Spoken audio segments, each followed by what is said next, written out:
Coming to you live from level 5.5 Newcomer Land, it's the One Piece Virgin Eggheads Book Club Podcast Volume 55, covering Impel Down, the real meat of the story here, chapters 533 to 541.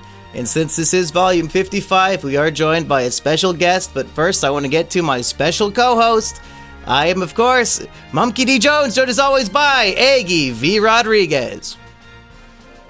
At attention, sir. You know, we're beating all the odds today, folks. I'm feeling like this is a real hormone chamber moment because, you know, it's all of you screaming in the comments until your throat bleeds. That is the reason why these episodes are coming out a little faster for the members, that is. So I'm really feeling like I'm in there getting chained down, screaming myself, and these episodes are coming faster. The story, the action is pacing bigger and badder than ever. Whoa, and oh my goodness, this volume is not only not an exception, this is the gold standard volume right here when it comes to big men, big names, and big things happening in big places. Holy macaroni, and I ain't talking about no linguini, baby, but I'm feeling like a weenie compared to everybody that's been going through infinite hell. Whew, yeah.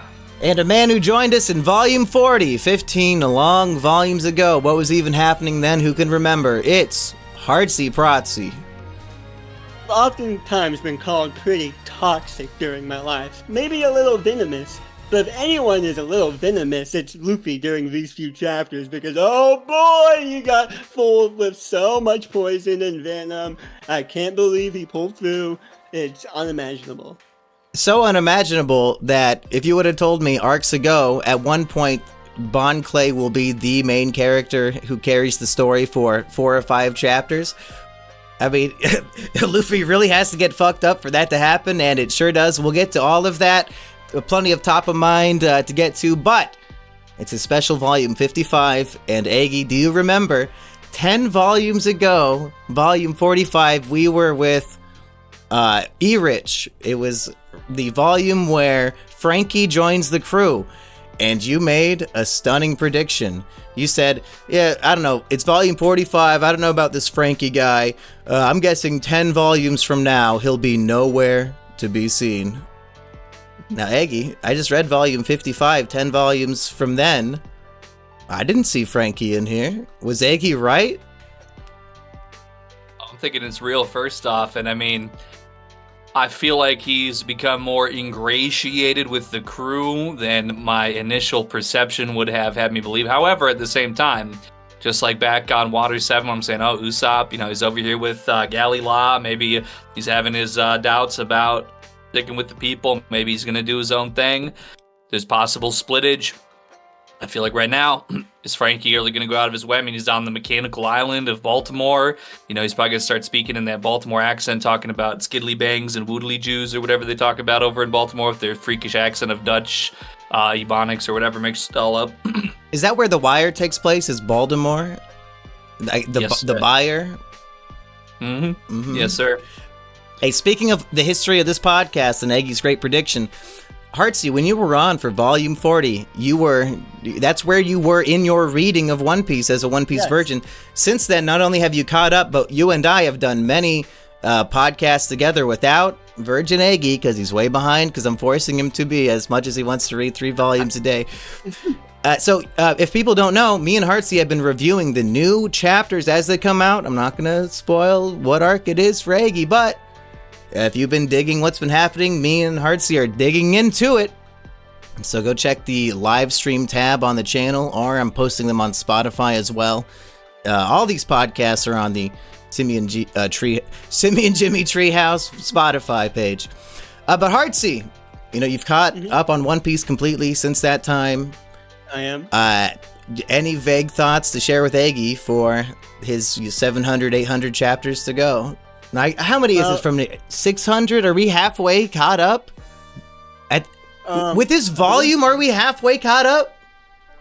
I think the last volume was volume 111, right? 111? Well, chapter 1157 came out this morning, so if you divide that by 2, does that fall into this range of 533 to 541? It's got to be close, if not. Yeah.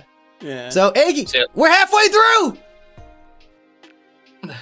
That's right, you know, it's by doing a couple a week, might not take the full 3 years. It might be more like 2. Well, I might have to put my foot down because, again, people who are not members don't know this. Or I guess we talked about it, but we've been doing 2 episodes a week for the last couple weeks now. But I think maybe to enjoy the pace and the meat of the story, maybe I'll put my foot down and say, maybe until time skip, let's only do 1 volume a week.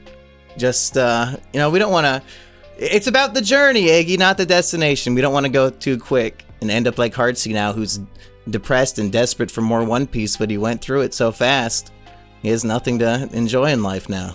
Yes, unironically, that is probably one of my biggest regrets right now. I got through all of One Piece in like 2.5 months. Both the manga and anime, so I read and watched everything there was. So now I'm just fiending for more One Piece, waiting for the weekly chapters that aren't even weekly at any stage.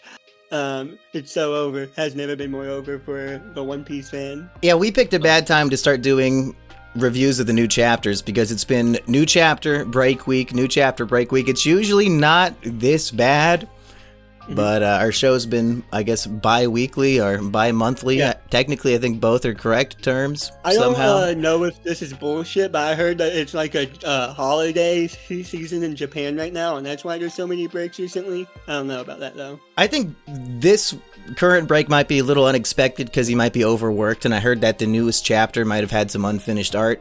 But then again, that's from random tweets and Reddit. Who gives a shit? We're here to talk about... Aggie, what is your top of mind from volume 55 of Impel Down? Well, I gotta say, there's just so very much. It's just overloaded. This is like going to Black Hawk and going to the Monarch Casino with the prime rib and steak buffet, all you could eat. You just got too much of a good thing, maybe. I'm gonna settle on the retrieval and recovery from Mr. 2, that him assisting Luffy when he's basically left for dead, bringing him through the Arctic frozen horrors. Now, technically, I guess the person Inazuma, I think, was instrumental in kind of locating them, but all the same, Mr. 2 just basically giving it all, kind of give me a little bit of Zoro and Thriller Bark kind of vibe, except obviously very unexpected to be coming from Mr. 2. I think the whole situation, maybe it's a bit much, but I'll include, him screaming his throat until it bleeds outside of the hormone chamber just to give Luffy basically the spirit bomb that he needed to, get this unbelievable recovery. And let's be serious about it, though. Recovery to the point that, okay, he's not dead, and he seems to have worked through the poison and everything, but by no means is Luffy in pristine condition, of course. But just the whole incident there, I think, is going to be where I'm going to stick my top-of-mind flag at, just like the top of Drum Island. Yeah, he is literally running on endorphins at this point. Is that what or adrenaline? Yeah, he was, shit injected with that. The recovery, I guess he burned 10 years off the end of his life, evidently, which he's been doing now with Gear 2 anyway, so he better become Pirate King quick, because Luffy's running out of years. Hartsy? So my general top of mind was also Bond the Goat Clay, and that's obviously all involves the retrieval and survival of Luffy, so I feel like that'd be going off the exact same thing he said. So I guess... You gotta go second top of mind. Yeah, I guess the second would be the general conflict between Magellan and Luffy and how outmatched he is, because recent chapters up to this point have been making it very clear how unmatched the Straw Hats are for the opponents coming up, and I think this is just another example of how weak Luffy really is compared to the opponents he's about to be facing. It's tough when you have opponents you can't physically touch, like Aokiji with his ice powers, and now Magellan. Who do we think would win, huh? Aokiji versus Magellan? Ice versus Toxic Venom? You think so? Because I think, as far as I can tell, he had the he can gas, so he has that. I think it would have to be his #1 advantage over Aokiji, but everything to do with like the toxic Hydra and like his attacks in general, I feel like are very susceptible to being frozen. I mean, yeah, it's gonna, if you still don't want to touch him, but I think Aokiji could suspend him enough. And also with Luffy, when he was making contact, even at the behest of his own well-being, the physical impact that he was inflicting on Magellan was significant enough to be having a noticeable impact. So I think that Aokiji could find a way to make it work. Luffy, not so much, except I thought maybe he would just go armless for a while. Maybe that was like, I'm reading it and I'm like, okay, well, how's he going to overcome this gum fruit? It's going to be like SpongeBob. He could chop off his arms and sprout out some new ones or something, but went a little different than that. That is extremely hardcore when Luffy decides, if I'm gonna die in this fight, I might as well sacrifice my arms. It's better than dying. So hopefully these punches will defeat you, or I'm gonna be armless. And I mean, it's terrifying. This reminds me of, spoiler alert for Naruto, but there's a scene in like Death Forest where Orochimaru is hunting down some children, and very few anime scenes spark that terror in me as that one from the anime. But this one, when Luffy's being chased down and he's toxic gas, he's like tear gas, and he can't see. Even he's terrified, and every surface he's touching is boiling hot, and he can't even swing away like Spider-Man without being in horrible pain. Just every moment of it is terrifying. And then when Magellan can go inside of his own thing really fast, like go through his dragon, that's like a scary devil monster coming at you, and you can't see it. I mean, I can't wait for us to watch this in the anime, Aggie. It's so good. It is so gnarly. This venom that's destroying him from the inside out, melting him. Fucking, like, he's dying. He's laying on the ground dead. That impact shot. It's so hard to see a character you love so much be so physically harmed and outmatched. It hurts. And poor Bon Clay having what seems to be a cowardly decision, but ultimately is the correct one, where it makes no logical sense for us both to lose. I might as well retreat now and come save you later if you survive. But he feels so bad about it, even though I would argue it's the right decision, that leads to Eggie's top of mind, of course. And now I have to figure out what mine will be if you guys take the two most, epic and awesome things that everybody loves. Well, I got a couple suggestions if you need some. Well, there's one minor thing. In this level 5 frozen hell wasteland, I got tricked. I did not remember this, and maybe maybe people are still tricked to this day, but when Bon is dragging Luffy on the sled and he's asking people in the cells, do you know anything about Ivankov, the miracle worker? And this one guy says, oh yeah, I think I saw a weird guy walk out from over there one time. And then they take off, and the cellmate says, isn't that the wolf den? And the guy starts laughing. Oh, I guess it is. I was under the impression he was just a big asshole and sent them to their doom. But no, that's where the entrance was. Inazuma is a weird guy who pops out of there from time to time.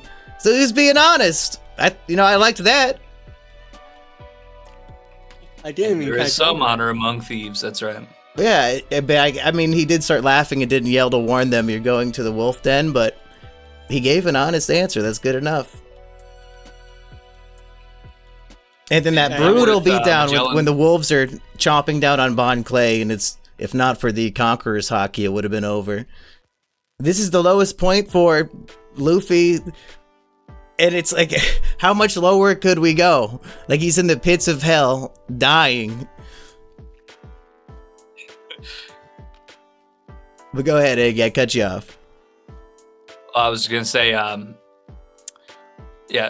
yelling out to warn them about the wolf den would I could imagine, if Magellan heard it, I could see why you wouldn't want to do that, because it'd be like, oh no, wait, there's wolves over there. And Magellan pulls up, he's like, what'd you say, boy? And they just blast you with acid right to the face and kills you instantly. Well, they say it's so cold that not even the snails can transmit, so I don't think what happens in frozen hell stays in frozen hell. That's fair. So my top of mind then, there was no new cover story. Isn't that tragic? What were they thinking?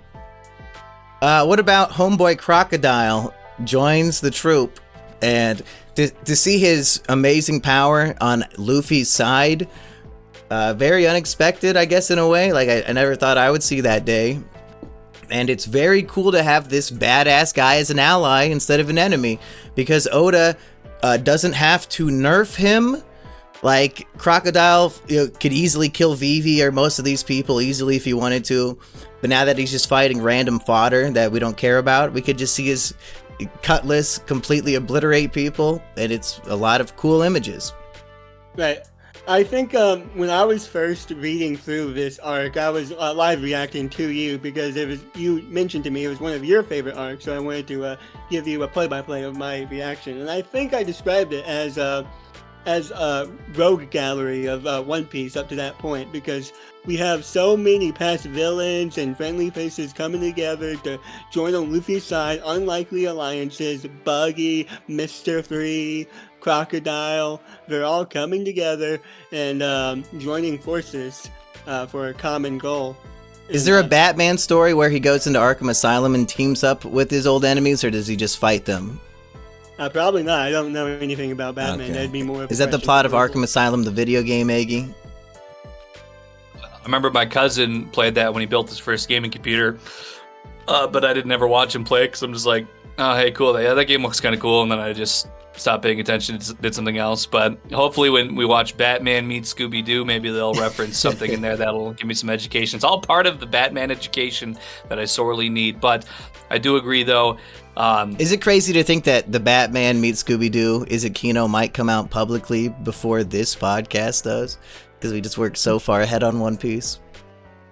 It's good that it is, because now we could say, hey, everybody, make sure to go tap in with Simmy and Jimmy Treehouse for the Batman meets Scooby-Doo episode so you can answer this question. If Batman and Scooby-Doo break out all the people that were wearing masks and trying to like steal the general store's cash register or whatever, could be a beautiful thing. Like, there's an Arkham Asylum for all of these Scooby-Doo villains, and Batman goes in and beats the shit out of like the Crypt Keeper guy and the I don't even know the old school villains' names, I guess. Hartsy took off because he thinks One Piece sucks. It is what it is.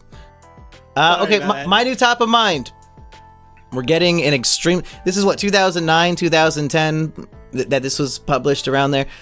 Oda is being extremely liberal-minded for a Japanese man of all things to have all these transgender ideas, saying people with no gender are literally the evolution of humanity, like we're the next step of human, because we could transcend both, and Eva can just inject us any day, might as well, be completely fluid with my gender. But is he too liberal? Is he out liberaling the libtards of even today? Because Bon Clay says, and I quote, "Politics doesn't matter when it comes to friendship." Is this an idea too liberal for even the liberals? Because Hartsy, like every single day on Discord, Hartsy says, "These fucking conservatives, I wish I could shoot Donald Trump with a sniper myself right now at FBI. This is a real warning." Hey, man, but Hartsy, you're friends with Eggy, who said he voted for Trump all 5 times. Well, unlike the libtards you're referring to, I am capable of befriending people with opposing opinions, opposing viewpoints. And I feel like I agree with Bon Clay here that politics doesn't matter when it comes to friendship, unless, like, I feel like there's very few viewpoints in this world that are so extreme that I couldn't be friends with someone who has them. And I don't think anyone I know falls under that. At this point, if you follow and respect any politician, you need to understand they are a servant and a slave to billionaires and Israel and a bunch of other things that are not you. They don't have your interest at heart. So I can't hate somebody for being into politics. They're just too naive in their life at this point to still believe that there's a good person representing them anywhere. Once they realize they're being lied to and all the people in Congress are on each other's side, I was always there for them, I guess I could say. I never shunned them for their stupid beliefs. So that was my top of mind. And again, there's no cover story. I think I did have a comment I wanted to read, though, but give me a second to find that. While you look that up, I'm surprised. I've rubbed shoulders with many anti-anime person. It seems to have become a more pervasive sort of mindset among certain internet skeptics and things of that nature in recent years. So the series of panels where Ivanko forcibly injects like a man with and like turns him into like a Nami clone after being like a total like grug thug peon, and he gets like morphed instantly into a beautiful woman. I was like, I'm surprised that this has never been cherry picked for like anime fans actually think this. Like, bro, you watching this, bro? They just keep on going for the lollies, which is also understandable to use as examples, but either way. This man is angry that his father 15 years ago was turned into a woman, and that father in question's name, you know what it is? It's Crocodile. And that one panel where Ivankov, hopefully I wrote down the exact quote, but he says something like, "Your dad wanted to be a woman, deal with it." Extremely brutal. Like, I could understand, I know it's transphobic to say or whatever, but I could understand somebody having misgivings with their father transitioning late in life. Like, oh, come on, Dad, can you not? I could see somebody's perspective on that. So, send them this panel of Ivankov. Hey, your dad wants to be a woman. Deal with it, chud. Huh? And once I read that, I realized I was wrong in my heart to feel that way. All I gotta Glenn say, Quagmire. yeah, Glenn Quagmire. Go ahead, Hartsy. all I gotta say is Oda has always been woke from the very beginning, and it's nothing new. So people complaining about how woke Oda is on Twitter should lighten up. Is the idea that because Ivankov has been trapped in Impel Down, all of the people at Kama Land, where Sanji currently is, they're waiting for the miracle worker to actually inject them with the hormones to become real women, and that's why they look like the stubbly bearded men in dresses when they're chasing Sanji? Like, is that the idea? They're supposed to actually become women, but they can't currently in the timeline because the miracle worker is gone. Because she's the queen, or they call her the king of queens. My back is getting tired. I'm sitting here in traffic in New Kama Land tonight. But I don't care, cause all I want... You guys big fans of King of Queens? You're gonna inject those hormones, for goodness sake. Oh, listen, I need to go meet up with the boys. I probably haven't watched an episode of King of Queens in 16 years, so I just remember that Kevin James and his wife exist and what they look like, and that's about it. I had a TV in my room in middle school and high school, but it only had like the 5 local stations, so, I was stuck watching sitcoms like Scrubs and King of Queens every night before bed. Everybody Loves Raymond. They had King of the Hill syndicated there for a minute. That would be on like 4:30 in the afternoon. It was pretty good stuff, pretty good times. I can't lie. Yeah, the kids today can't even imagine not just having the internet at all times. And like, to entertain myself, to pass the time in my childhood, I had to watch things like King of Queens. I've seen hundreds of episodes of this show that you probably have never heard of. That's just how it was growing up 15 some odd years ago, people. I had to watch Naruto Shippuden on YouTube in 8-minute chunks. It was terrible. Whoa. And let's not forget Nick at Night with all those like 12-hour blocks of the George Lopez show. Yes. That was some real Kino. Yes. No, I'm not going to go on my Carmen rant, actually. That'd be inappropriate. You had that comment? Yes. A member named Moon Milk ASMR 64 says, "My BF's a big Aggie fan, so can you guys do a shout out on the next public show? Just call him the breast stilk boy." So I think there's some sort of milk titty fetish in this relationship if he's the breast stilk boy and her name's Moon Milk ASMR. Well, this is your boy, the Big E-Dub, stamped, merched. I want to give a big and heartfelt shout out to the breast stilk boy and all my fellow breast stilk enjoyers and that are under that milky moon. Big ups. And also shout out to James Price. Good stream last night. I think maybe we should have him do music for one of our videos in the future. Who? He's a musician, sound guy who was a part of a lot of great videos back in like the early 2010s.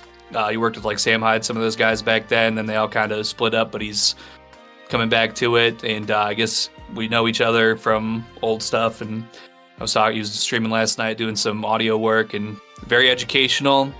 You're shouting him out here because he listens to this show? Well, I think the audience will know who he is. Oh, okay. But hopefully. When I'm thinking about shout-outs, and who I was just, who I'm rocking with, he's up in the mix, so. Hartsy, anybody you want to shout out during the shout-out section of the show? Nobody I know is aware of the podcast and stuff. Well, evidently, shout-out just means I want everybody to know I'm acknowledging this person's existence. They don't have to actually hear it. I don't want to give anyone the attention now. I'm going to give a shout out to Hartsy's adoptive parents. Thank you for providing this boy a computer so he can call into my podcast. Yeah, thank you. That is pretty good. You gave me a pretty good life. They let me read One Piece all day instead of getting a job. The job fairy, blah, blah, blah. You guys all saw that clip. That's some good stuff. Let's go through the volume chronologically. We got homegirl Boa escorted out of the prison, so that's one less ally, and I imagine she's being shipped straight to Marine headquarters, which by the end of the volume, that's where Luffy wants to go anyway. Is he following his true love, Aggie? Well, it's one of those instances of hindsight is 2020. He could have just kept hanging out on the ship in a barrel like the good old days and would have saved himself perhaps about 10 years of livelihood and existence, but he also wouldn't have this great team with him and have made all these great connections back at it. So I think high risk, high reward. Yeah, I guess we forgot to, if anybody is just listening to the show and is not reading along, we forgot to really say that the headline of this volume is the arc has ended in failure. Ace has been removed from the prison while Luffy was in recovery, and he went through all of this for seemingly nothing. I mean, like Aggie's saying, maybe it's worth it that he made some allies, but these are just his old enemies, But what do you think, Aggie? Did you expect... I keep forgetting the name of Impel Down for some reason. I keep wanting to say Enies Lobby, and that'd be a big mistake. Did you expect Impel Down to end in failure like this? 2 volumes in. Well, I think if it had ended in just everybody being in New Common Land and Luffy still being in the recovery chamber and all that stuff, in that case, it would have been very much a downswing, I think, for me emotionally, because obviously it's horrible, about as close to death, I think, as you mentioned, that we've really seen Luffy just covered in acid that's eating his entire body apart, and it's horrible, and there's no cure. And we're trying to go through frozen wolf hell tundra just to find, a miracle. And having gotten there, it still would have been terrible. But I think it's certainly disheartening that we're not able to make contact with Ace by the end of the volume. But I do feel better about, Ivankov is just very, has a relationship with Dragon that's established. It's kind of a ragtag group. We're breaking out Jinbei, we're breaking out Crocodile. These are people who are not really traditionally allies, but we're getting a lot of momentum, and I really also enjoy, we have a lot of Mr. 3 making wax keys to start busting out all the other prisoners. The riots are flaring up. This is all well and good, I think, that this is happening. We have Hannibal, forgetting the exact pronunciation off the top of my head, but I'm talking about our good friend the Underwarden getting tricked by fake Nami in the form of Mr. 2 shapeshifting, and he's getting his comeuppance. While we're on that, should we do some theory crafting? Because Mr. 2's goal, I need to distract Hannibal with a sexy woman. He has a big Rolodex, I'm sure, of people he's touched on the face before that he can turn into. And he chooses, of all people, Nami. Is this evidence that Nami is a world-class beauty and perhaps an orphan of Amazon Lily? That's where all the hottest chicks come from, right? And if this is the hottest chick Bon Clay's ever met, is Nami confirmed? Could that mean she's from the island of hot chicks? Do you remember her backstory? A female Marine found her on an island. That's all we know. Where an island where only chicks are allowed? Is that not where a female Marine would go? I mean, that's very it's a very tight story as far as I can tell. No gaps, no holes there except for the ones on that. Whoa! No, but I mean, is that the reputation of Amazon Lily that it's all the beauties? I mean, we have. I think so. Boa I mean, Hancock the Empress is maybe she's a lost princess, Aggie. from Skypiea. No, but from Amazon Lily. Oh, I thought you were talking about Boa Hancock being a princess, but she kind of already is. She's the Empress now, yeah. All I'm saying is that the general population, there's definitely beautiful women that we've seen on Amazon Lily, but there's some I've seen that also look like Brock Lesnar, and I follow Brock Lesnar's daughter on Instagram, so I know what female Brock Lesnar's look like, and it looks like there's a lot of them there. So, but strength is their beauty, so I guess they're all beautiful in their eyes. I'm just going off my biased standards. So it's a no-go on Nami's a lost snake princess. I think there's certainly a possibility. We don't have at all any reason to doubt that that's a possibility, and I would believe it. The question is, did Mr. 2 turn into Nami there just because he's hanging out with Luffy and that Straw Hats are top of mind? He just turned into Zoro. Maybe Oda's editor says, you got to include these other Straw Hats somehow. I guess turn into Nami for a panel. Yeah, I mean, it was just a very simple, like, oh, hey, I'm a hot chick. We know that, Hannibal is susceptible to that on account of, his behavior towards Boa Hancock along with Magellan. Like, they're all very susceptible to that simpery. So, but so to tie back to my first thought,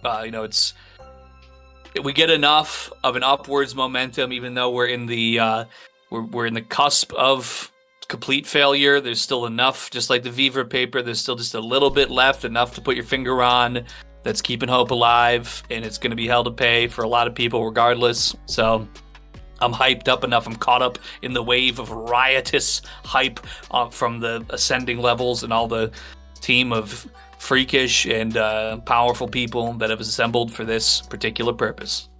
In terms of page turnability, is this the most page-turning section of One Piece so far, Aggie and Hartsy? Like, clearly for us it is because we're doing 2 a week, because we just cannot resist reading the next one. But what do you think of that, Aggie? Is this can you think of any other part of the story where you just could not resist? I have to read the next chapter every time. I'm going to defer and let Hartsy go first, since I just went on tangents. Let's get how he's feeling coming back to it here. Without a doubt, I'm putting my mind back in the place where I was as a first-time reader, and I definitely was very hyped reading this section of story. In fact, I read this entire saga of One Piece in one day. One day. Starting from Saba Odi? Yeah, starting from Saba Odi, closing out. Yeah. Day in, day out, I was reading. I was so hooked.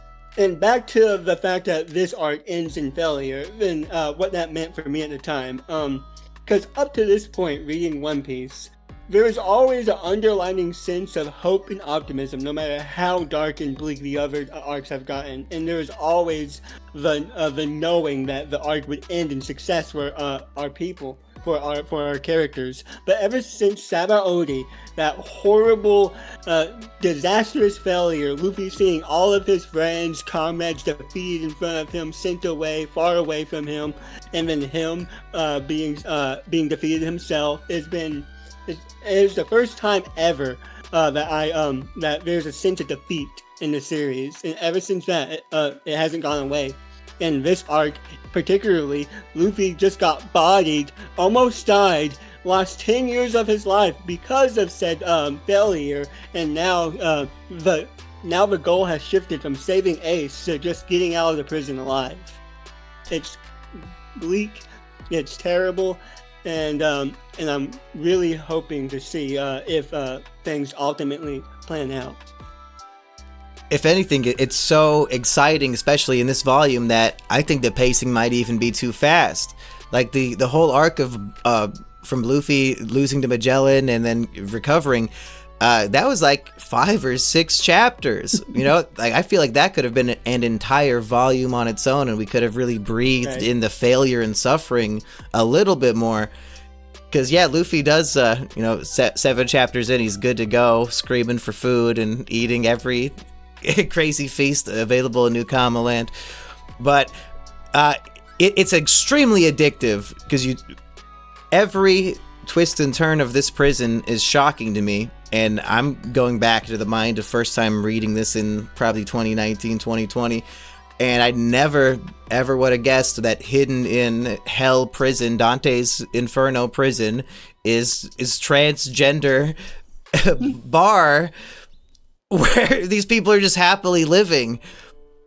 It was extremely shocking to me. And I didn't expect so much transgender shit in the first place, but for the darkest and gnarliest arc so far to just suddenly hard 90-degree turn into this for episodes and chapters at a time. Aggie, as the Virgin, what was your impression of, oh wow, wait, what is happening? Well, I wonder, is there possibly something here that could be like an allegory for prison wives? You know, like you're in the worst hell, you're getting stabbed and beaten and robbed every single day, but some people find love just through some gender shenanigans. Put the Kool-Aid on your lips. Put the Kool-Aid on your lips. You pump up your sandals. You start shaking that shitter. You know, and big prisoners defy gender. Yes. Bubba Joe and Tyrone, the kings of the empire, they pull up and they say, "All right, you know what? That looks good. All right, you're my underling now. Everything's taken care of." But also, you know, I like, even that aside, there's sort of a realism to it because, in our prison system as we know it, there's a definite network, especially at large facilities, where favors can be made and things are taken care of. You know, phones are getting brought in, and how are they bringing them in? Let's just hope that it's just the guards sneaking them off and nobody needs to put anything where it shouldn't be. But they're bringing in phones, they're doing live streams, making music videos in their cell. Wow. They're eating good food, they're getting stuff, they're getting cartons of cigarettes in there, they're getting weed, they're getting crack, they're getting heroin and meth or whatever smuggled in somehow.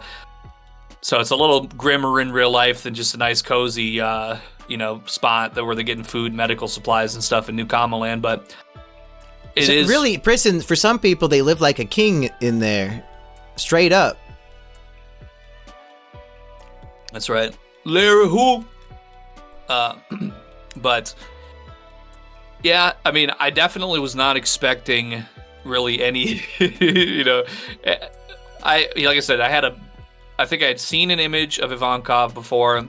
Okay, King of Queens, yeah, I'm thinking it's got like some Freddie Mercury kind of energy going on, like Freddie Mercury if his head was attached to a potato and then it got it's brought him to life. Mixed with a character from what is that midnight movie everybody loves? Oh, Rocky Horror Picture Show, yeah. Frank N. Furter. Yeah, that's right. So I knew, but yeah, I was definitely not at all thinking that this is how the character was going to come about or how any of this was going to come about. It was like maybe he's in a cell somewhere and gets walked into, and then they got to figure something out. But you had to have this whole parallel society going on in here, and have it, not just ran by the great Ivankov, but to definitely center around Ivankov's personal life and message, directive, whatever you want to call it, being very central to the identity of the New Kama Land there as well. And I like his motivation to join Luffy and to break out of prison because Luffy offers, hey, you want to break out with me? He says no. Then he finds out Luffy is Dragon's son. He starts doing some mental math and realizes, okay, Navy is about to assassinate or execute Ace. Ace must also be the son of Dragon, which means Dragon will probably make a move at the execution, which means I should probably be there. I guess we all better break out. Is it crazy that Hartsy, is it crazy Dragon never told his second in command or whatever his best friend here that he has two sons? What a dickhead. Oh, no, it's pretty wild. That's actually what surprised me the most. Even on reread, the revolution, the revelation that Ivankov is part of the Revolutionary Army is dropped in the same chapter that he's introduced. And I don't remember those two big revelations being so close together and happening within the same chapter.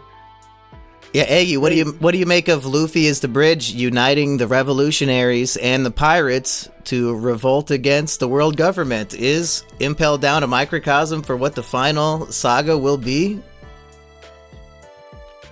Well, it definitely feels very representative, and I just want to mention, I believe there is a panel, or maybe one or two panels around Ivankov connecting these dots that Luffy is the son of Dragon.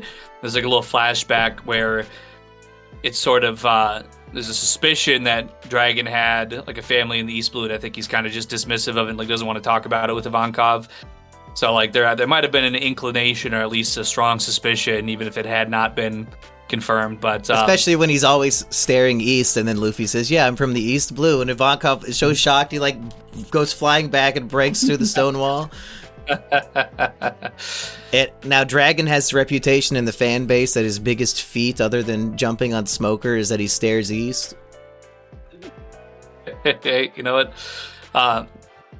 But I think it also just the way that my mind works, I'm reading it as like, okay, there's a revolutionary army, and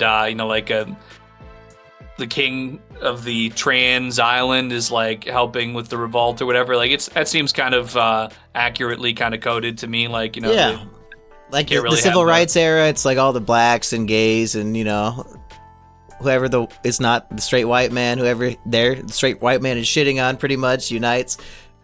But we all know it's not the straight white man to be angry at. It's the celestial dragons, folks. I've seen a lot of brain-dead retards being angry about how Oda represents the LGBTQ people with the designs specifically. But if you just disregard the designs, which, to be fair, could be a bit stereotypical sometimes, all these people are portrayed as good people.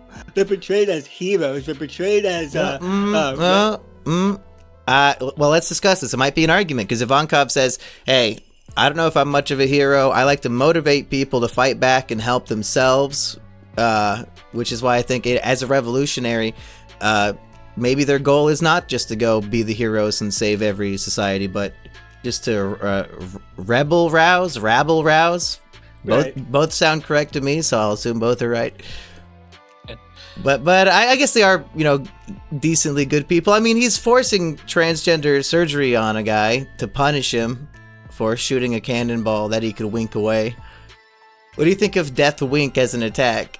If he winks at you, you can mere force back a cannonball. It's so funny.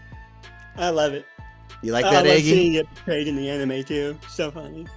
Yeah, definitely. I mean, them some big ass lashes on Ivankov there. I mean, them big old triangles. I know nowadays, I don't know if it was the popular style in 2009 when this was released, except for among drag queens. Now it's like every woman likes to wear these big lashes. So, and I definitely do feel it when they wink. So, it's just they blow you away. So, very fitting. A characteristic attack, I would say. So I'm glad, because there's a lot of things that could have been written in. He could have done like a penis helicopter that like pushes a big gust of wind or something. But I think the wink was just the right amount of tasteful and accuracy. Did you like a female version of Inazuma or male version better? And Inazuma is the guy with the big scissors. For those, I did not remember his name personally. Well, as I recall, a wine glass. Inazuma, there's like a two hair color thing going on, right, with Inazuma, which I guess represents kind of like this old switcheroo. The duality of man or human. It must be that there was like a SIA is the artist, and she's like a 40-something-year-old woman, but she's been doing like that two-tone hair thing for a long time, and I seen some picture of her a long time ago, probably like 10 years ago, and ever since then I was like, I don't know, when a chick's got two hair colors at once like that, got me feeling some type of way. So I say Inazuma is you know what, yes please, I'll take one when of those when we do the waifu tier list, female Inazuma is going to be at least A tier for Aggie. There's a lot of positives within this volume. I think I'm feeling like obviously there's a criminality here that's inherent from the environment, but I think especially once we get out there, the aesthetics are looking okay, and the characters so far so good. I think there's a lot of potential for female. Hear that, folks? Aggie says, I don't care if you started as a male. If you injected the right hormones, I'm down to clown. Aggie said it, folks. All I'm saying is, that Grug, what he turned into, if it looks good enough, if I can't tell the difference, obviously it is what it is. The poor guy who was forced against his will was very like shy and ashamed of his breasts and was covering them as he ran away. I thought that was funny. I feel like he wouldn't probably care. But go ahead, Hartsy. How do we feel about the running joke of Magellan's terrible brow problems? How do you feel about that? Yeah, do you like that he shits 15 hours a day, Iggy? Finally a relatable character. Just his environment is consistently poisonous and drives all people into, having to approach him very carefully. Spends a lot of time shitting and being sick. Yeah, his warden's office is just the water closet on level 4, which, why would you choose the infinite hell, the hottest floor, for the bathroom that you spend 12 hours a day shitting in? Because he's severely sweating, and I don't know if it's from the diarrhea or from the heat. Wouldn't you want that shit to be in level 1? It's so odd to me because One Piece rarely does gross out humor, so when they do it, it just strikes me as weird. And in the anime, it's even worse. They have like full drawn out comedic scenes of him shitting in the bathroom, and like you hear the audio very loudly and very drawn out. I think it's completely necessary to nerf his character because he is one of the strongest enemies we've ever seen. I mean, Aokiji might be the only one who's better, to be honest, but we don't know who would win that fight. If he shoots a chlorine gas ball out of his mouth, who knows what could happen.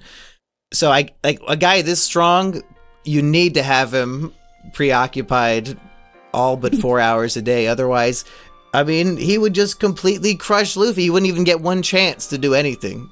It would just be over. Right.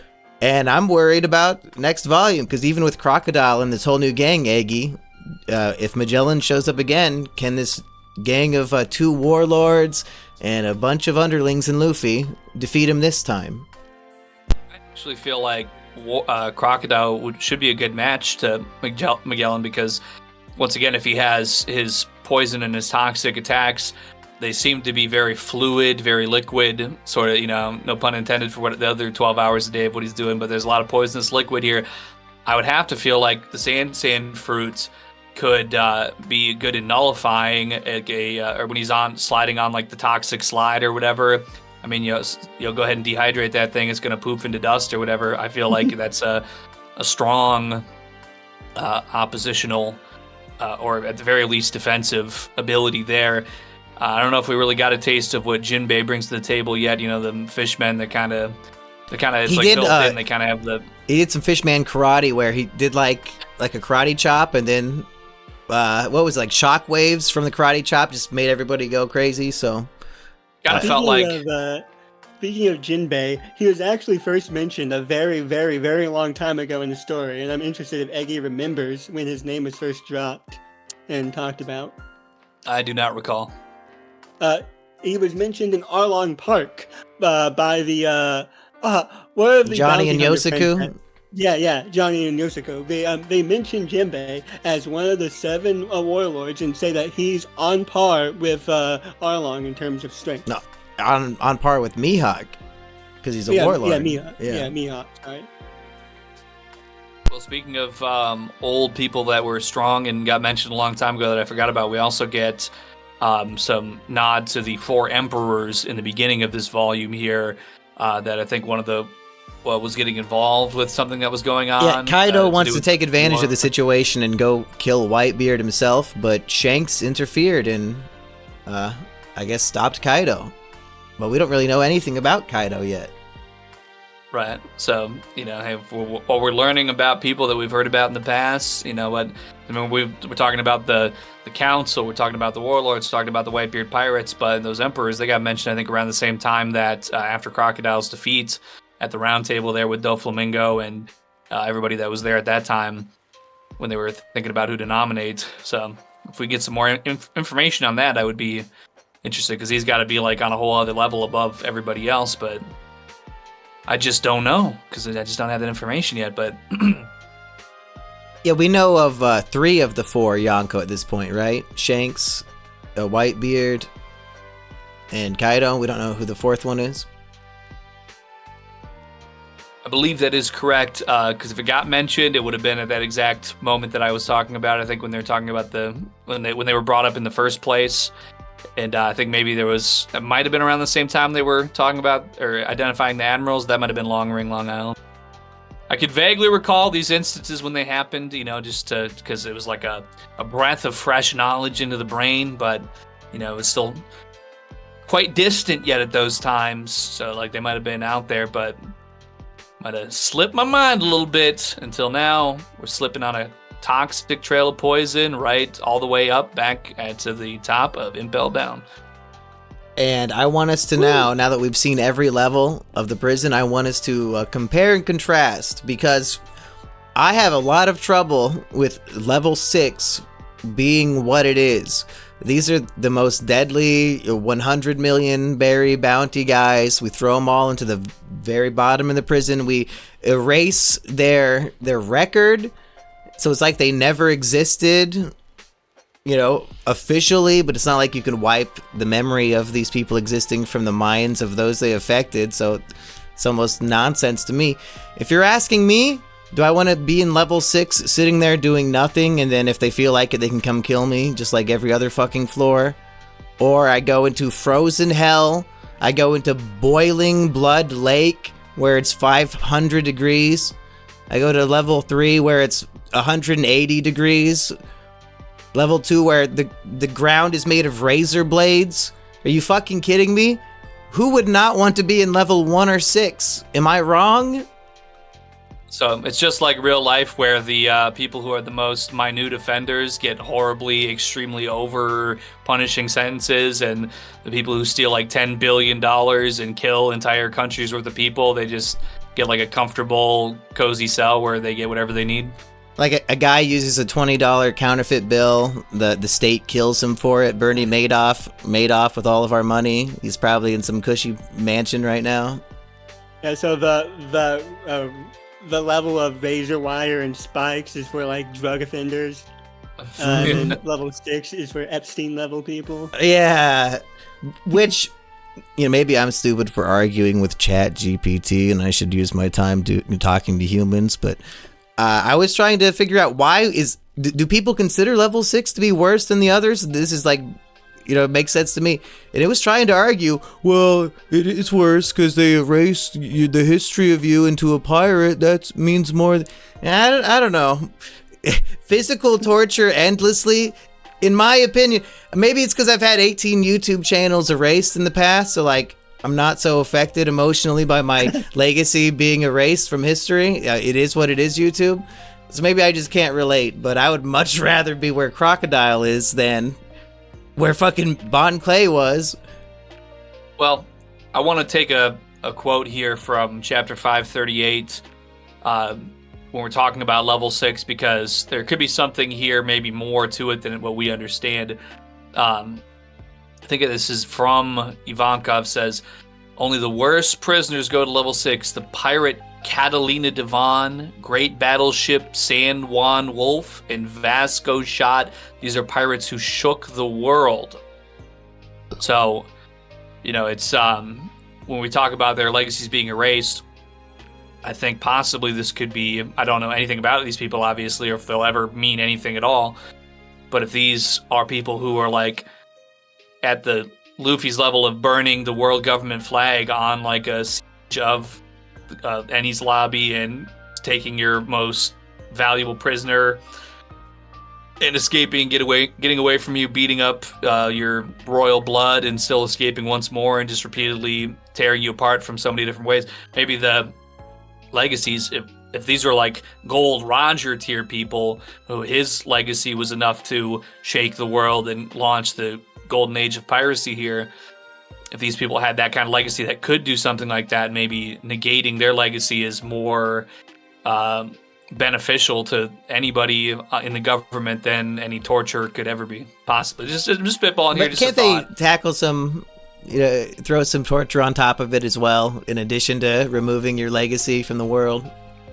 What level prisoner do you think Luffy would be on if the roles were reversed, considering his feats and accomplishments up to this point? Well, he would have to be level 6 because he has a 300 million bounty right now from Eni's lobby, and then he punched that celestial dragon.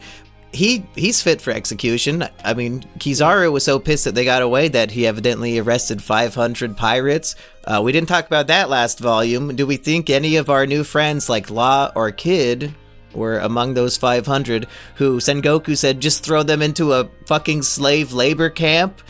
I hate Sengoku so much. What a piece of shit consistently. Hartsy. Wait, Hartsy, was this a missed opportunity in level 6?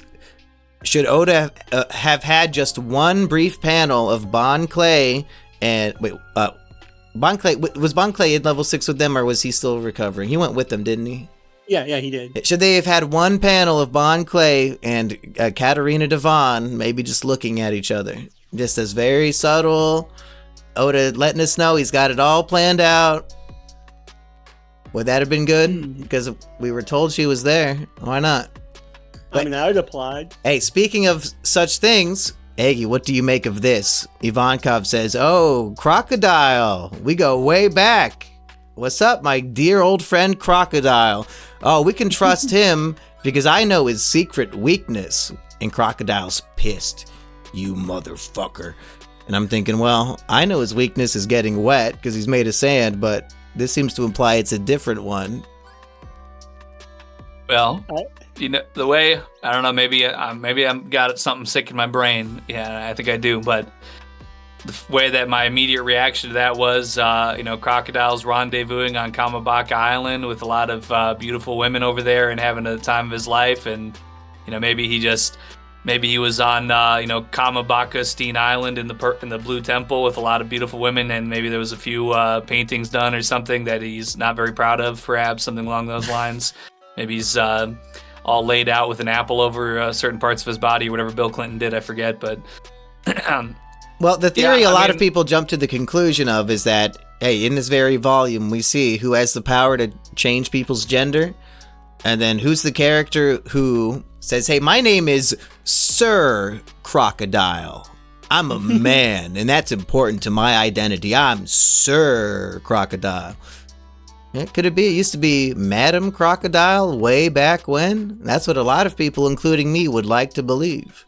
Maybe a Croco mom of some type? Yeah, some people extend the theory to if Crocodile used to be a woman, could Crocodile be Luffy's mother? And the great irony would be they wouldn't recognize or know each other, and Luffy's first great warlord battle was with his own mom. I think that is a very One Piece comedy twist that I would love. It's not even unlikely, but people don't love it. I certainly could see it, because if they have the background, we know that Ivankov and Dragon have this connection. There could have been Crocolina could have been up in there, and maybe something happened where they all had to kind of go their separate ways. We know that obviously Ivankov and Dragon went their separate ways for the time being. Maybe there was just a defensive measure, like, I'm going to need to go and do some work over here, but nobody's going to respect me as this great and powerful leader who can, save their country the way that I am now, because, King Cobra, he says he's all about gender equality, but it ain't happening, so hold up and spruce me up real quick. Or Crocolina to Crocolino real quick. Crocodile does have long, silky hair, and I don't know many men who have that feature. Yeah, and it could be like a female version of this character got too notorious and wanted to start over as a new person and go undercover as Crocodile. That's another option. Interestingly, in the live action, when it shows all the crowd of people at Roger's execution, the person who's dressed and looks like Crocodile is a woman. And people, they're like, oh, is that just like a reference, for the real fans out there? Or did Oda say, to be accurate, make sure you put blah, blah, blah. And at some point, Aggie, I think perhaps right when we get to the time skip, there is something called Chapter 0 that we need to read that came out along with the movie, but it is canon. So I'm trying to make us read it around chronologically where it actually came out. And I think it shows Roger's execution, and Crocodile is only shown from the back. So it further adds to the theory that at this time, Croc might have been a woman. Oh my, I skipped all the promotional chapters in my read through because I assumed they were like fodder. Don't read the Uta one. That's bullshit. It's gay, made up, and stupid. Only read Chapter 0. That is canon, and it's some good shit. You get to see all the characters you know and love that were at Roger's execution and how it impacted them. Dope. All right, I'll watch. I'm gonna read that. And we'll get to that at some point, Diggy. But where should we go next? What's Eighth of Mind? Let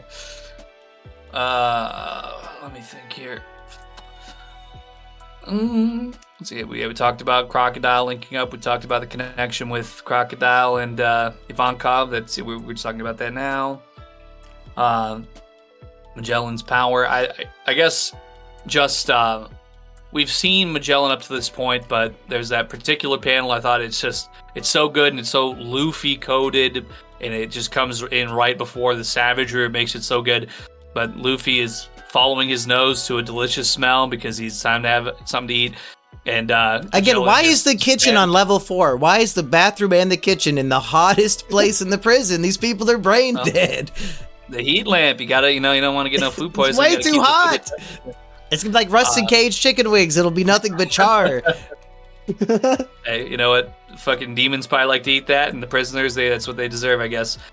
But as Luffy's following his nose, Magellan descends with his massive, 50-foot tall frame and just whoosh, crashes down and smashes down. Just what's that, Hartsy? So imposing. He drops down like a Dark Souls boss. Yeah. Especially with, because we see him in a couple different lights. Like up to this point, he's kind of got like a little bit of just like a grimace to him, but he's not something that's trying to look so ridiculously frightening. But he just comes and he's got like a total like blank expression with his wings out because he's just coming down, and just his weight of him just kicks up all the dust and rubble and everything like that. And Luffy goes, "Oh, hey, I was trying to go get the food behind you, man. Can you move out of the way?" And all of his own guards are running away in horror. Oh, God, no. Please don't start fighting yet. No, we're not. They're just dying willy-nilly from, like, his breath. Yeah, he kills his own man fighting Luffy. Savage. Very Buggy coded. When we first meet Buggy, he kills a guy with a cannonball for saying he has a rubber nose. I still have not forgiven him for that one. That seemed extreme for his own Nakama, but he was a jaded man back then. Luffy hadn't fixed his heart by taking him on a big prison adventure. In the time that Luffy was recovering, we see Mr. 3 and Buggy. They had their own adventure off panel where they made it up a few floors, and they're also unlocking and freeing all the prisoners to cause a riot. So, Buggy, D, Clown, could it be the Will of D? They had the same good idea and are helping each other unknowingly. Well, I think that, especially at this point, because at first, I feel like in the way that the particular moment you're describing is, I feel like they're all cheering, like, "Oh, Captain Buggy, you're our savior, thank you." So, like, yeah. Might have been a little self-serving. He probably needs it right now because his crew just was hanging out outside of Impel Down, like, "Oh, wait, it looks a little too tough, so, all right, well, Buggy's dead, it is what it is, peace out." So, I mean, he's probably going to need some new people to get behind him. And, what better way? You got a lot of seasoned killers right here, a lot of seasoned pirates. All you got to do is just help them out real quick and get out of there with them, and you'll be able to replace the horrible traitors that left you for dead. Yeah, and Luffy's not necessarily looking for credit or glory. So if Buggy wants to take all the credit for the prison escape and have all these prisoners be his new Buggy crew, that seems like a very Buggy plot line to me. Go ahead, Hartsy.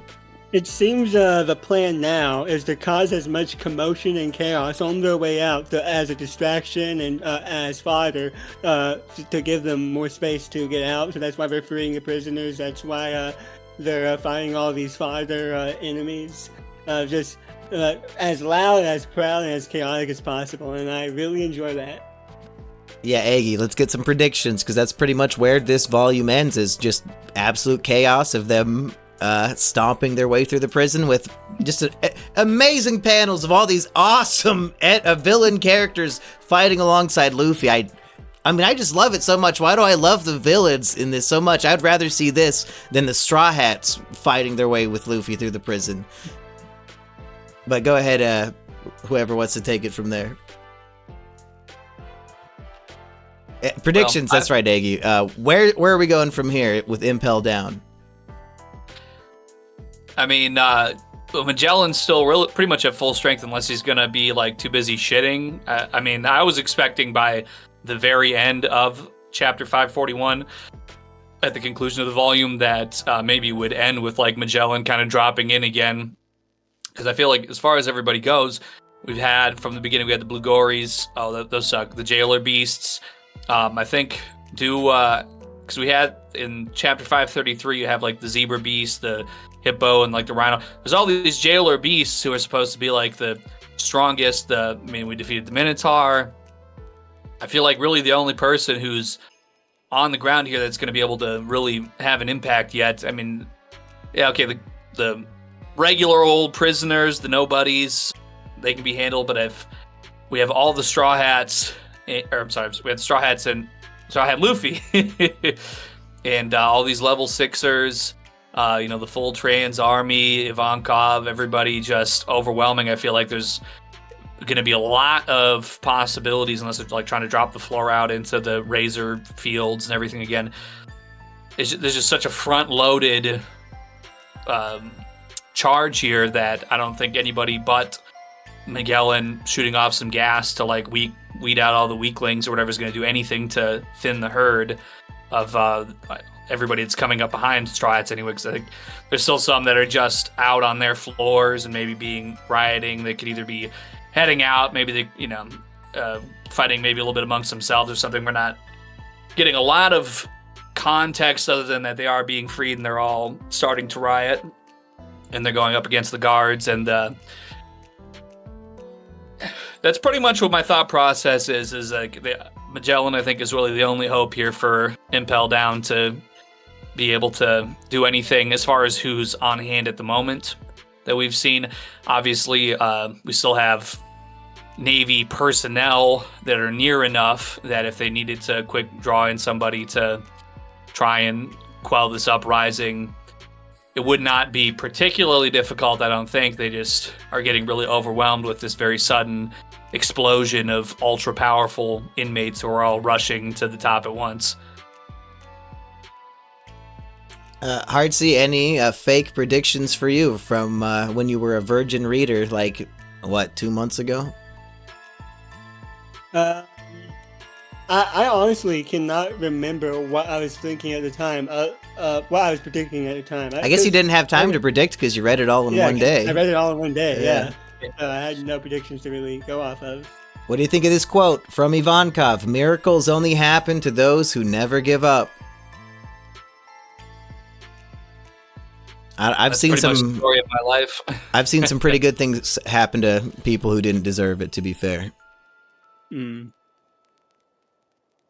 That's where you just need absolute power and control and not rely on a miracle. But you know what? If you never know, that foot that's stomping on you could step on a knife by accident, and then, But I don't care, 'cause all I want to do is cash that check and drive right home to you.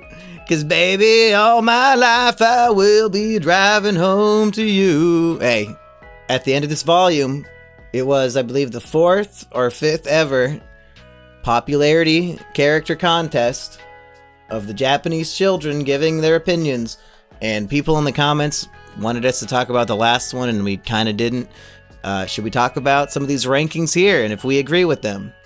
Yes, I didn't read the rankings to personally go in blind. Okay, so we will quiz Hartsy as we go. Did you check these yet, Eggy, or do you want to go head-to-head with Hartsy and see if you can guess where people are? I read,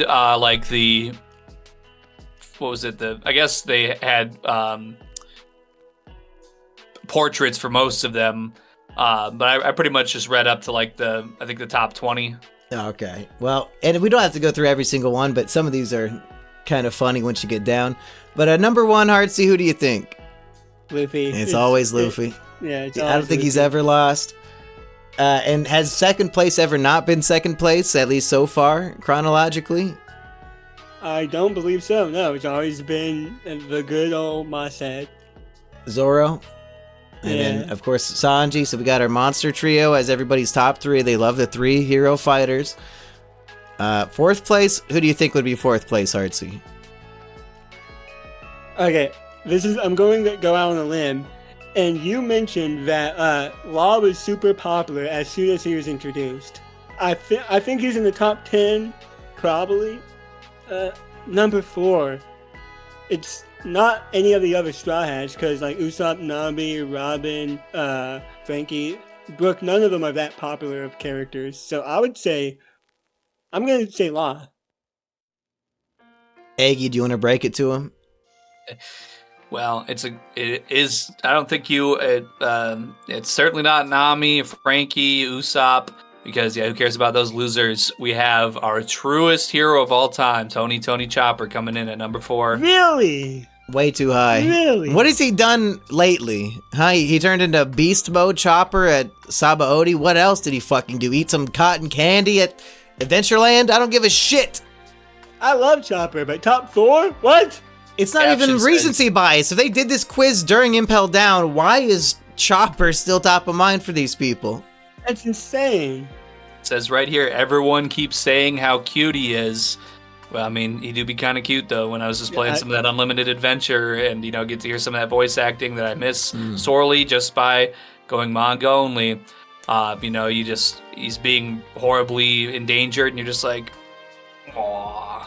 Yeah, I love Chopper. He's one of my favorites, but top 4 is crazy. Who's number 5? It'd be really funny if Sniper King ranked higher than Usopp. Is it Sniper King? Nope. Portgas D. Ace. Somehow a top 5 character. I think the story is more about him than featuring him at this point. Like, we've had so many chapters about trying to save him, and he's barely really in any of them. I guess they enjoy seeing him all sexily drawn, sitting in his dungeon all chained up next to Jinbei. Maybe he looks even hotter. I think the one cool thing we've seen him do is like punch a hole through a bunch of ships in Alabasta. Yeah, it's been a long time, so hopefully in the rescue mission he can fucking start blasting fire again. Who's number 6? It's been all men so far. Who do you think the top-rated woman is? Well, everyone loves Nami because she's the hot one, so I guess it's Nami. What pisses me off is that 6th and 7th place, it's a difference of 14 votes, so it could have gone either way. But it is Nami, followed by Robin, which after Annie's Lobby, Robin should be a top 3. That is absurd. It was extremely close between the two, but Robin 7th place, after her absolute best arc, it's only downhill from here. That's pretty sad. But 8th place. Is it a Straw Hat? Well, Aggie, what do you think? Is this a Straw Hat? You said in 8th place? Yeah. You might call him. I would call him the Straw Hat, frankly. Yeah. Is it Sniper King? No, it's Shanks. You're supposed to be You're supposed to have finished the whole story. I'm saying the Straw Hat, the man who. He gave Luffy the Straw Hat. Oh my god! He's basically one. How is Shanks consistently in the top 10 when he shows up so rarely? It says lots of people are waiting for his next appearance, so they're acknowledging he's not even in the fucking story. They just like him. When the greatest thing you can say about a character is I'm waiting for them to show up, that probably should not be top 10. It probably explains why Dragon's not in the top 10. Aggie, any thoughts on this top 8 so far? It all makes sense to me. I would feel like Ace would be out of place if we want to talk about a recency bias. I feel like that's him coming in here. But I mean, I think with everything that's going on right now, I could also see him becoming more integral and more regularly featured in the near future around his release and everything to do with that. So I guess that's just my bias of everything I've read so far being relatively light on Ace. But I'm certainly would not mind getting some more in there. Okay, Hartsy, who's number 9? Right under Shanks. Okay, so we're thinking top 10. I desperately want my favorite character, Brook, to be in the top 10, but I don't think he's ever ranked in the top 10 in popularity, ever.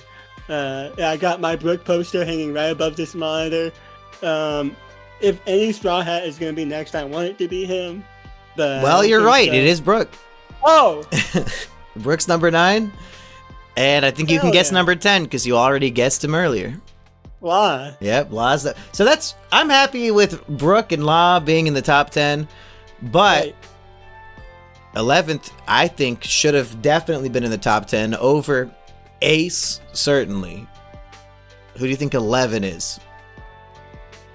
I'm trying to get into your mind of the characters you love. Especially after, I mean, this isn't that recent after the Water 7 saga, but I feel like, this character should be way higher. And especially after some of their hijinks in Thriller Bark, I mean, come on, people.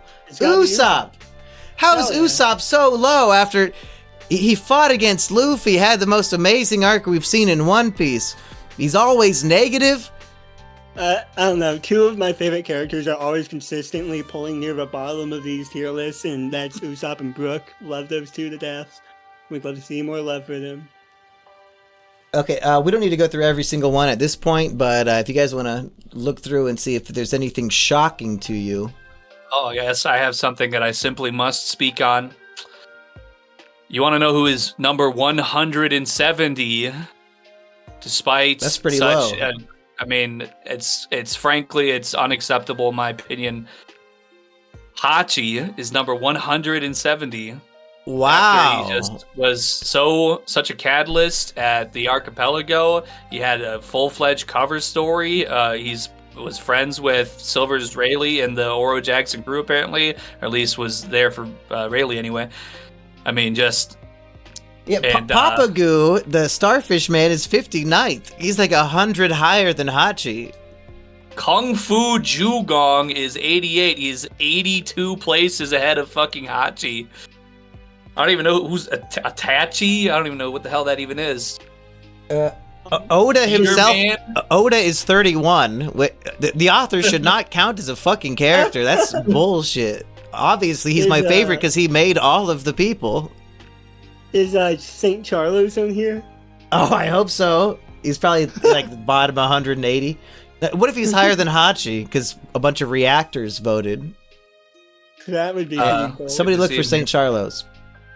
I'm looking. I am disgusted that Mont Blanc, Noland, and Calgara are like down in the 70s or 80s, but then Captain Kuro is 29th. He hasn't been around for 500 chapters. People like Captain Kuro that much more than fucking Warrior Calgara, Noland, characters that made me weep multiple times. I hate Kuro. His arc sucked. His arc makes people drop One Piece because it's 25 fucking chapters long at the very beginning. And his master plan makes no fucking sense. He sucks. Why? And then right under Kuro in 30th place is Sniper King. Why are Usopp and Sniper King 2 separate characters? Come on, they're acknowledging the shitty community joke in the fan poll. They should combine those characters' votes, and then Usopp's rightfully in the top 10. That's why I'm pissed about 11th place. They split the vote between 2 characters. If you add 30th place to 11th, I guarantee he's in the top 10. Fuck this 100%. Shit. I don't think St. Charlos is even... I do not spy him anywhere. Not even an option? So Reactor is more unique than any Japanese child in 2009. Yeah. Should I text him that right now out of context? Yeah, I think he'd be honored to say that. By the way, how's your baby? That's right. I want to just draw also real quick attention here to the 40 to 50 place ranking, because Ben Beckman is 45th place, ranking over Don, Doflamingo, Kizaru, Arlong, Polly, and Garp. Has he had a line of dialogue since chapter 1? I'm fairly certain he absolutely has not. Why do people like Ben Beckman? I got to imagine probably some of these last ones were like, that's probably why St. Charles isn't in here, because 0 people wrote him in and everybody else probably had like 2 people write them down, so he just had to stuff it in there. But Wapol being a third to last Wanze being second to last. I know obviously Wappo's a great hero. He got his own fucking cover story. You can't even beat Doctor who shook hands with Rob Lucci. He can't beat Snowman. Looks like Wanze's cool. He's Mad Hatter pilled. If I'm reading this right, is the very bottom ranking person Mr. 3? No, well, he's like, there's like 15 more after him, right? I don't know if that's how you read don't you read it left to right all the way from chart to chart? Oh, yeah, that's a very confusing layout. Well, I mean, either way, the fact that Mr. 3 is one of the main characters of the story right now, and he's extremely unpopular, evidently, below Zoro's Shadow. Are you fucking kidding me? Zoro's Shadow was voted for? That's not a character. Places below Chow Chow's master, aka Hawker, appears to be the name. Obviously, we all feel deeply for that situation, but that was like 5 volumes in, and we're 55 volumes in, and yeah, he's even with everything that happened at Little Garden and being completely instrumental to what's currently happening in Impel Down, he just still can't beat a man who died in Buggy Siege. I think I have to call bullshit when you look at who's tied for 100th place, and it's Alvida with Cuddy Flam. You guys know Cuddy Flam's fucking Frankie, right? Like, are we just rewriting history? What is the point? If a character has a different alias, it's 2 different people?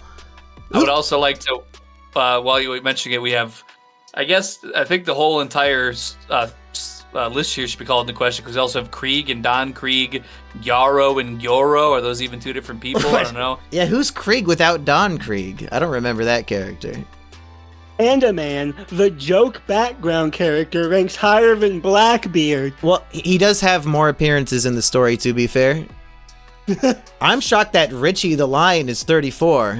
That seems extremely high. Perona being 33 seems low for being the cutest and hottest designed character so far, and recency bias. I mean, she should be a top 20. Top 5 waifu. Bon Clay here is 23rd behind Buggy and Eneru. I would imagine if they waited another month, Bon Clay's top 10.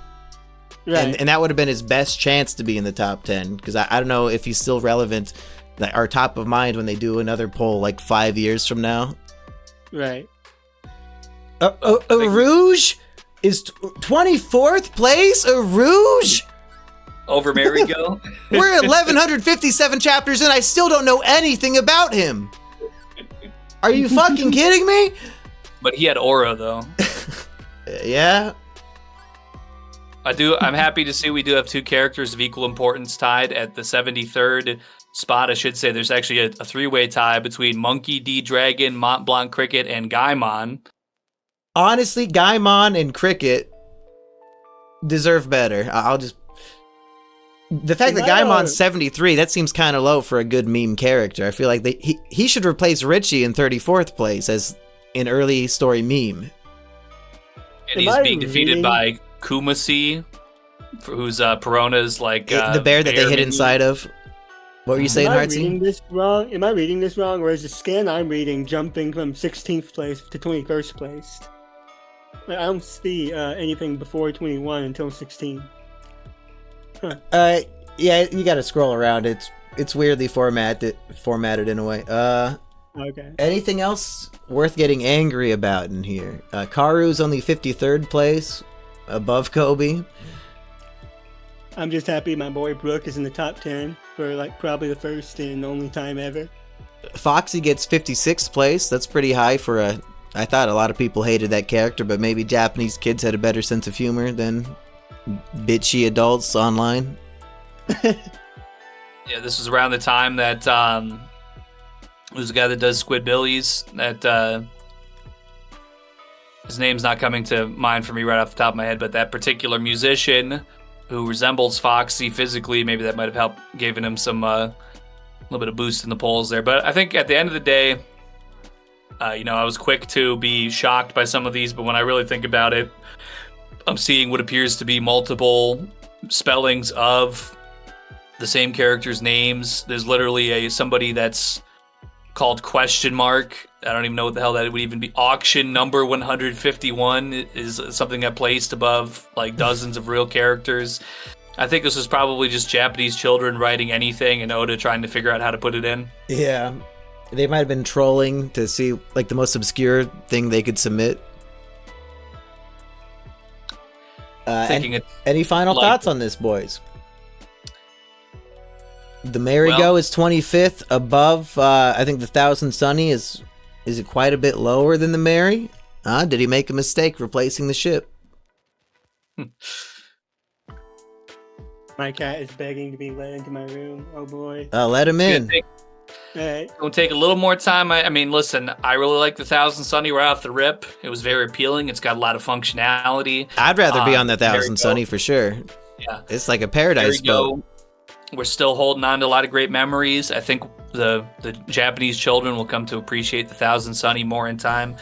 But throughout overall the whole chapter, it's a great, incredibly action-packed, tons of twists and turns. We're seeing Luffy basically brought to the brink of death, brought back in ways Oh, look at that kitten! Okay, go ahead, Eggy.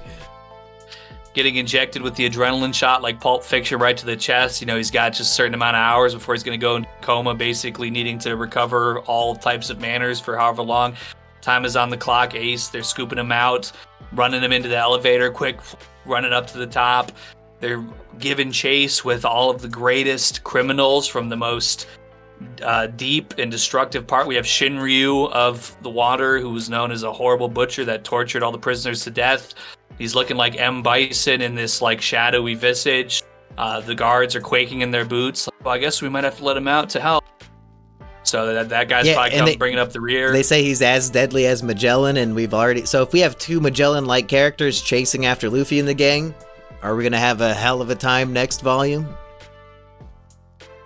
I mean, I don't think there's any way that it could not be. I mean, it's like, even if they're able to just rush out, get ahead of these guys, get on some kind of ship or something and start hauling, they're going to be surrounded by admirals, warlords. They got Shinryu coming up the rear with Magellan.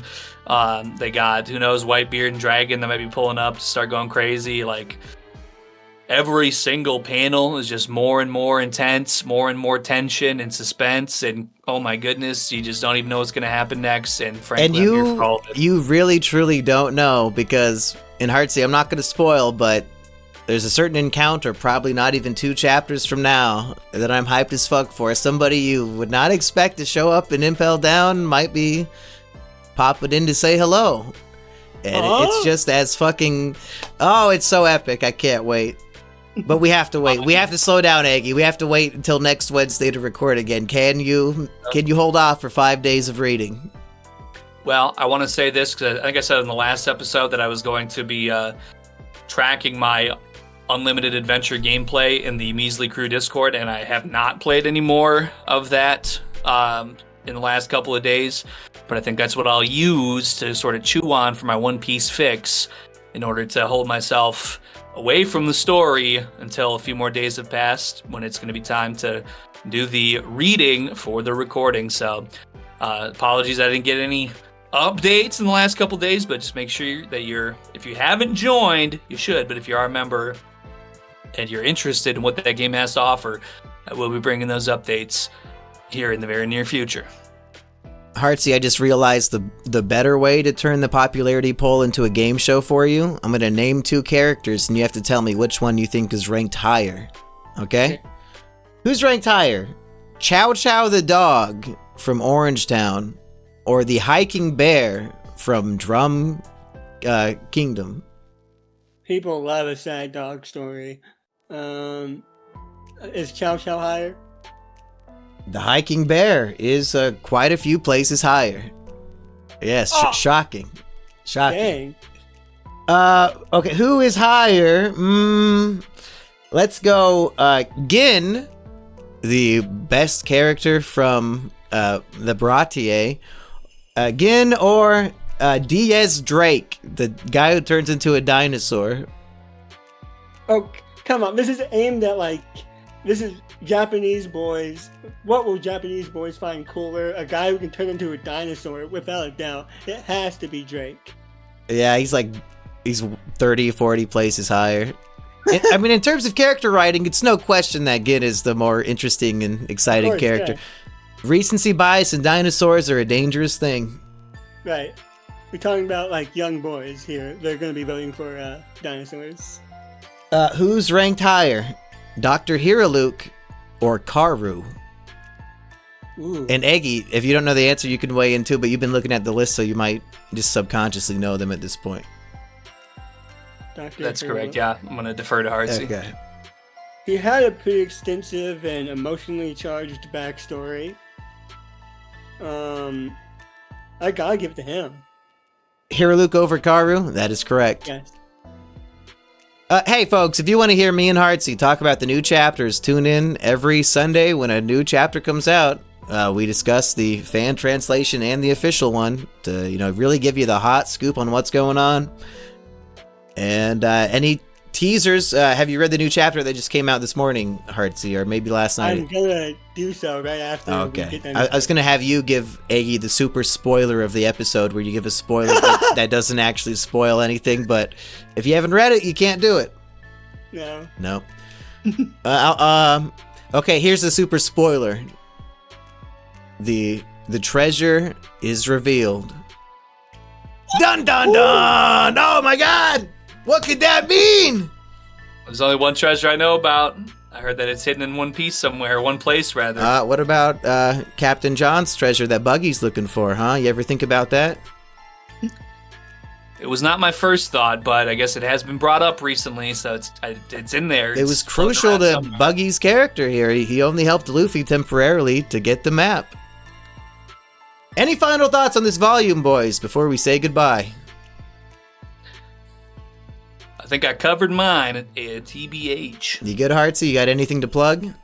Any, what was that candy that you made a video reviewing? Gushers? You got any more Gushers videos coming out?